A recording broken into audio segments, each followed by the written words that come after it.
Mapagpalang tanghali sa lahat. Narito po ang aking mga gamit para sa kabal at kunat. At ito po ang mga nakuha ko sa ilog at sa bundok. Ito yung nakuha ko sa dagat. Ito po yung nakuha ko sa dagat, yung kabibing libon. Ayan, kulay dilaw po yung kabibi. Ayan po, ito po sa dagat. Magkatabi po itong nakuha ko sa isang alimango na fossilized o nagiging bato na. At ito ay kabibi din, pero nakuha ko ito sa bundok. Libon na kabibi sa bundok po.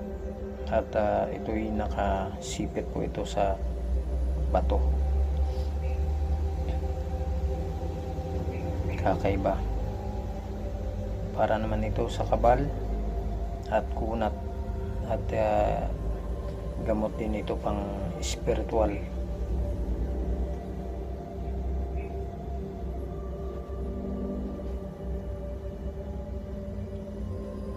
Ayan po.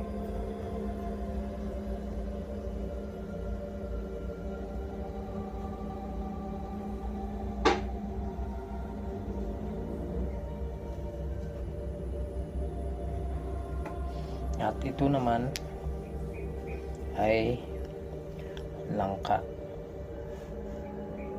Ito yung langka na nakuha ko. Tagal na ito, mga 1 taon na.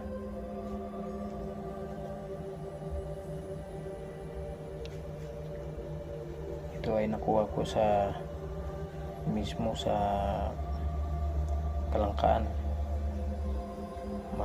Maraming prutas na langka na bulok, at ito yung nakuha ko.